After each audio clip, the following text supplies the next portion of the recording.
दोस्तों नमस्ते, मैं हूं लक्ष्मण भाटी बुचेटी और आप देख रहे हैं यूट्यूब चैनल स्काउटर लक्ष्मण। आज मैं इस वीडियो में आपको एक नैतिक कहानी सुनाने जा रहा हूं। इस कहानी का शीर्षक है चरित्र।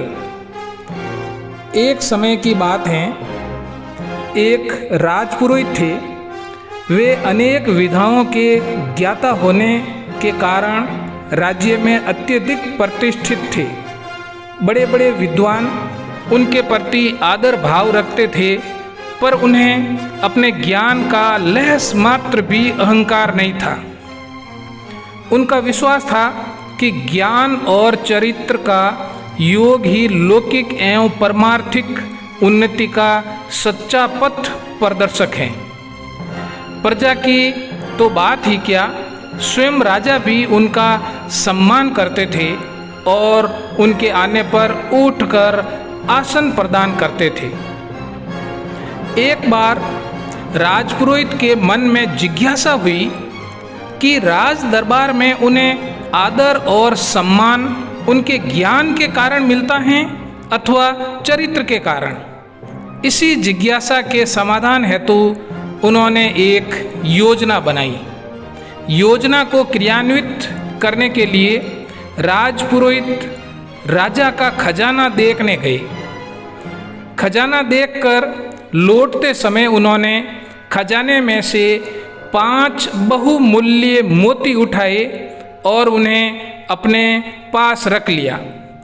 खजांची देखता ही रह गया। राजपुरोहित के मन में धन का लोभ हो सकता है, खजांची ने स्वप्न में भी नहीं सोचा था। उसका वह दिन उसी उधेड़-बुन में बीत गया। दूसरे दिन राज दरबार से लौटते समय राजपुरोहित पुनः खजाने की ओर मुड़े तथा उन्होंने फिर 5 मोती उठाकर अपने पास रख लिए। अब तो खजांची के मन में राजपुरोहित के प्रति पूर्व में जो श्रद्धा थी वह क्षीण होने लगी। तीसरे दिन जब पुनः वही घटना घटी तो उसके धैर्य का बांध टूट गया।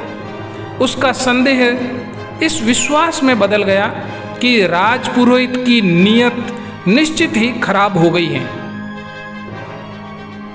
उसने राजा को इस घटना की विस्तृत जानकारी दी। राजा को इस सूचना से बड़ा आघात पहुंचा।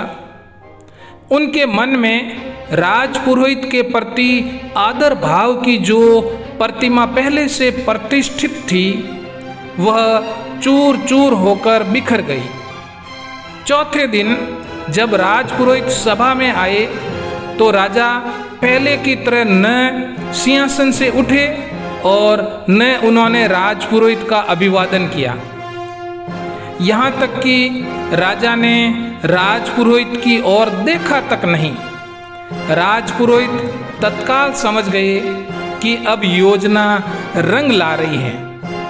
उन्होंने जिस उद्देश्य से मोती उठाए थे वह उद्देश्य अब पूरा होता नजर आने लगा था।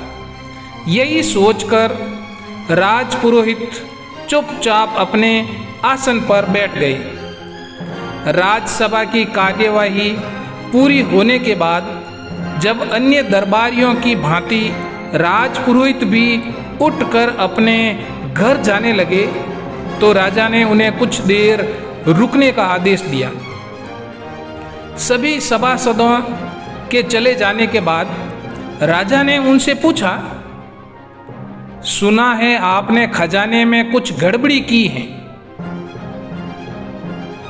इस प्रश्न पर जब राजपुरोहित चुप रहे तो राजा का आक्रोश और बढ़ा।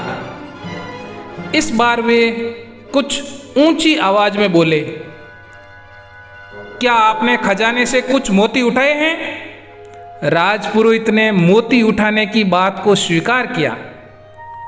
राजा का अगला प्रश्न था, आपने कितने मोती उठाए और कितनी बार? राजा ने पुनः पूछा, वे मोती कहाँ हैं?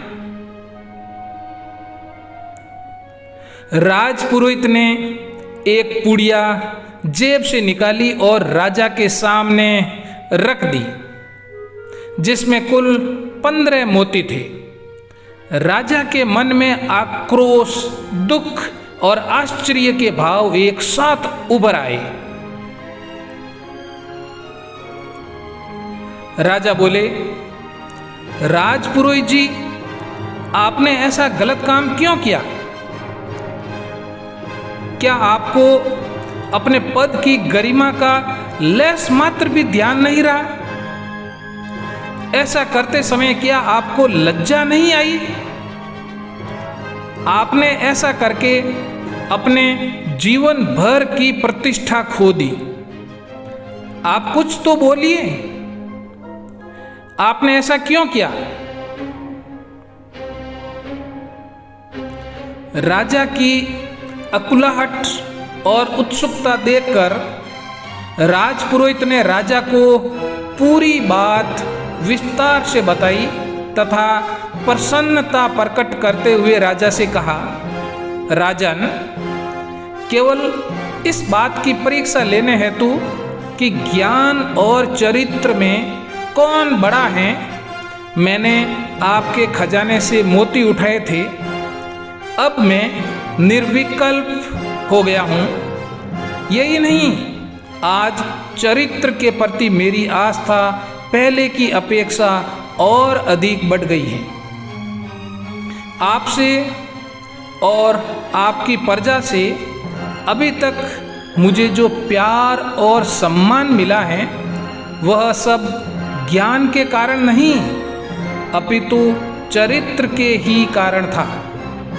आपके खजाने में सबसे अधिक मूल्यवान वस्तु सोना, चांदी या हीरा मोती नहीं, बल्कि चरित्र है। अतः मैं चाहता हूँ कि आप अपने राज्य में चरित्र संपन्न लोगों को अधिकाधिक प्रोत्साहन दें, ताकि चरित्र का मूल्य उत्तरोत्तर बढ़ता रहे।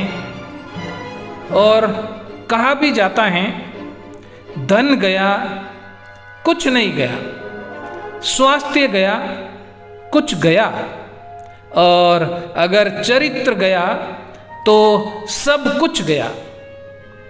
दोस्तों, चरित्र की पूंजी आपके पास आपकी सबसे बहुमूल्य और अमूल्य निधि है। आप उसे बचा के रखें और अधिक पुष्ट करने का प्रयास करें। दोस्तों, ये कहानी आपको कैसी लगी? अपने विचार कमेंट बॉक्स में ज़रूर रखना, और अगर कहानी आपको पसंद आए तो इस वीडियो को लाइक और शेयर भी ज़रूर करना। हमारे इस चैनल पर आपको एक से बढ़कर एक बेहतरीन भजन और कहानियाँ मिलेगी। 18वीं नेशनल जम्बूरी से संबंधित वीडियोज़ और माउंट आबू दर्शन से संबंधित वीडियोज़ भी हैं, आप उन्हें भी ज़रूर देखें। आपका दिन शुभ हो। जय हिंद, जय भारत।